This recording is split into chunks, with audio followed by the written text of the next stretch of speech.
जीवन मतलब युद्ध। या तो आप हंस हंस के लड़ोगे या रो रो के लड़ोगे। तुम्हारी जीत किस पर निर्भर करती है। अगर इससे तुम्हारी दोस्ती हो गई और तुम जो करना चाहते हो उसमें ये तुम्हें सपोर्ट करने लगा। उस दिन मुझे एहसास हुआ कि महाभारत क्यों हुई। आपको कोई डांट दे उतना बुरा नहीं लगता, आपको कोई भगा दे बुरा नहीं लगता। जब लोग हंसते हैं ना, ताकत है ना शरीर में, उत्साहित हो तुम, लाइन के आगे चले गए। तुमको पता कि अगर कोई झगड़ा करेगा सबको मारेंगे। मुझसे लोग पूछते हैं उत्साह कहां से आता है? शक्ति से।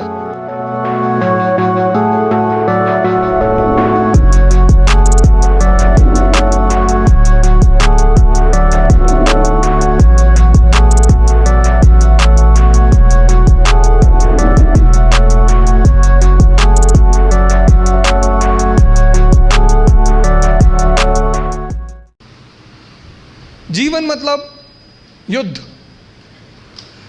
या तो आप हंस हंस के लड़ोगे या रो रो के लड़ोगे। जीवन मतलब युद्ध। दो लोगों के जीवन में कोई लड़ाई नहीं है। एक चपरासी के जीवन में,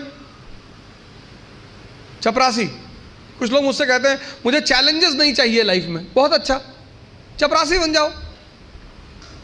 चपरासी का काम क्या है? साहब के ऑफिस के बाहर बैठा हुआ है, जो भी मिलने आया मीटिंग करा दी, वरना बैठे हुए, क्या फर्क पड़ता है। और वो भी चपरासी अगर ब्यूरोक्रेसी का है, जुडिशरी का है। भाई राजा से मिलने के लिए जो सबसे अहम आदमी होता है वो यही लोग होते हैं, यही इंफॉर्मेशन देते हैं। साहब कितने बजे आते हैं, साहब कितने बजे आते हैं, कहाँ जाते हैं, गोल्फ खेलने कहाँ जाते हैं। और या फिर जो लोग हरिद्वार चले गए, जिन्होंने कहा भैया हमें नहीं बनना आईएएस, हमें प्रधानमंत्री नहीं बनना, हमें कुछ बनना ही नहीं। आज आप गेरुआ पहन लो, आज आपके जीवन की सारी चुनौती खत्म, क्योंकि आपने मान लिया कि आप इस जीवन की लड़ाई में शामिल नहीं हो। लेकिन जीवन का मजा भी तो यही है। और करना क्या है? तो जब लड़ना है, जब ये पता है कि लड़ना है, युवा मतलब शक्ति। भारत आज एक दुनिया का ऐसा देश है जिसके पास सबसे ज्यादा युवा हैं। और भारत आज दुनिया का एक ऐसा देश है जिसके युवा सबसे ज्यादा डिप्रेशन में है। इसीलिए तो बुजुर्ग लोग शादी कर रहे हैं।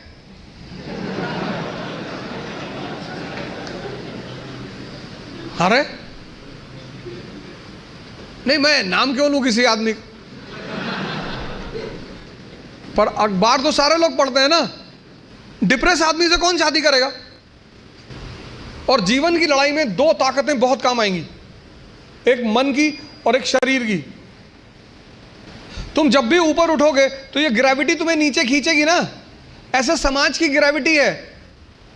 हम जब आईएएस की तैयारी करने गए तो हमारे गांव में हर आदमी, मतलब एक साहब तो हंसना शुरू किया उन्होंने, और हंसते हंसते गिर गए वो। उन्होंने हमसे पूछा दिल्ली क्यों जा रहे हो? अब मेरा दिमाग खराब था, मैंने कह दिया मैं आईएएस की तैयारी। बोले आईएएस? फिर वो हंसने लगे और हंसते हंसते वो गिर गए।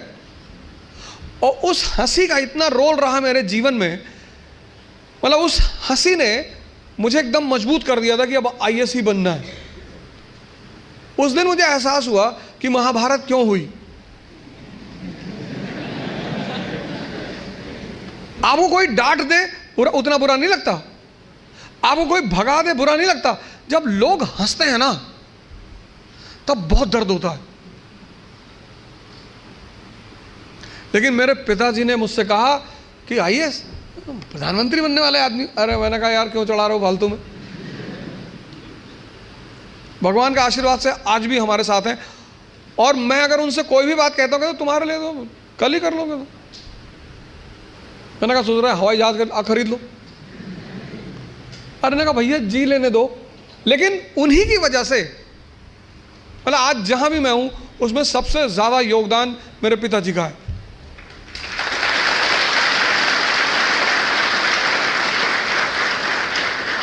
और वो योगदान क्या है सबसे बड़ा? उन्होंने मुझे कभी निराश नहीं किया। हमेशा हर चीज में, अरे तुमसे क्यों नहीं होगा, तुम ही करोगे। मैं जब सेमिनार लेने निकलता हूं तो आमतौर पर उनसे बात कर लेता हूं। कोई भी मैच हो तो जब मैच खेलने आप उतरते हो ग्राउंड पे तो हर मैच में एक फीलिंग तो रहती ही है। मैं उनसे बोलता हूं कि यार सेमिनार है, हाँ ठीक है तुम जाओ, तुम एक दिन यूएन में भी बोलोगे। और वो चीज इतनी उत्साहित कर देती है आप में से बहुत सारे लोग हैं जो 10 घंटा पढ़ना चाहते हैं, लेकिन ये पढ़ने ही नहीं देता होगा। तुम्हारी जीत किस पर निर्भर करती है? अगर इससे तुम्हारी दोस्ती हो गई और तुम जो करना चाहते हो उसमें ये तुम्हें सपोर्ट करने लगा, या तुम उठे सुबह, तुमने डिसाइड किया कि आज मैं 4 घंटे पढ़ूंगा, और तुम्हारा मन तुम्हारे साथ बैठ गया और 8 घंटे बीत गए, तुम्हें पता ही नहीं चला, वही तो ब्लेसिंग है। और तुमने टारगेट बनाया कि 6 घंटे पढ़ूंगा, और 60 मिनट बाद तुम चाय पी रहे हो, बाहर खड़े हो गए, और चाय पी रहे हो तो बुरा नहीं कर रहे हो, चलो अच्छा कर रहे हो। तुम्हारा जो डिस्कशन है, तुम जब भी लोगों से बात करो, तुम ये गौर करो कि किस मुद्दे पे कर रहे हो। सुष्मिता सेन शादी कर रही है, तुम्हारा चाय पीना भी बुरा नहीं है, तुम्हारा डिस्कशन करना भी बुरा नहीं है, बुरा है तुम्हारा मुद्दा। चलो बाहर निकल ही आए, बात कर रहे हो, कोई बात नहीं, तो किसी ऐसे मुद्दे को उठाओ जिससे, और डिबेट का मतलब झगड़ा नहीं, डिबेट का मतलब एक्सचेंज ऑफ इंफॉर्मेशन। पूरी जिंदगी तुम ये कभी नहीं कह पाओगे कि अब मुझे सब कुछ आता है, और जिस दिन तुमने ये कह दिया, किसी मेंटल हॉस्पिटल जरूर चले जाना।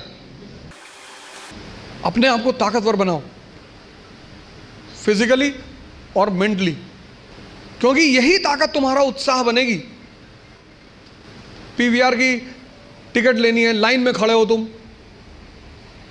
और तुम्हारी हाइट है 6 फीट और वेट है 250 kg, तो तुम लाइन में कभी नहीं जाओगे। ताकत है ना शरीर में, उत्साहित हो तुम, लाइन के आगे चले गए। तुमको पता कि अगर कोई झगड़ा करेगा सबको मारेंगे।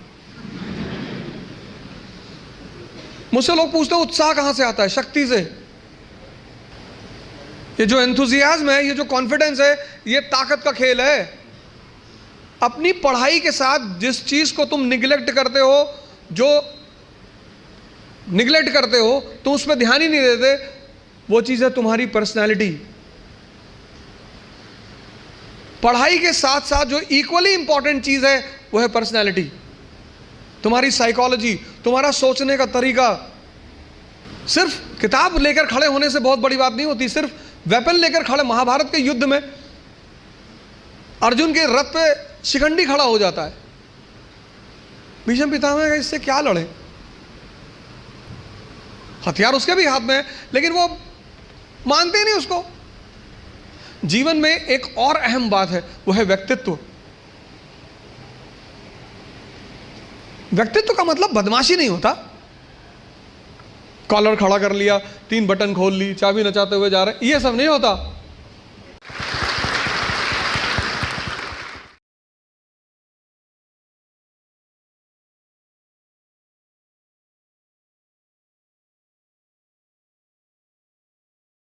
हमारे कानपुर में है इकरा आईएएस बाय ओझा सर, जो आईएएस और पीसीएस की प्रेपरेशन के लिए लाए हैं बेस्ट फैकल्टीज फ्रॉम दिल्ली। तो अब मतलब वो सारे के सारे लोग जो कि आईएएस और पीसीएस की प्रेपरेशन के लिए दिल्ली जाने की सोच रहे हैं ना, तो अब उन्हें दिल्ली जाने की बिल्कुल जरूरत नहीं है, क्योंकि ओझा सर की देखरेख में इकरा आईएएस लाए हैं new offline batches for UPSC IAS PCS के बाद join NCERT basics and GS pre का मेंस फाउंडेशन बैच सिर्फ और सिर्फ इकरा आईएएस, वो भी 9 नंबर क्रॉसिंग हमारे शारदा नगर कानपुर में।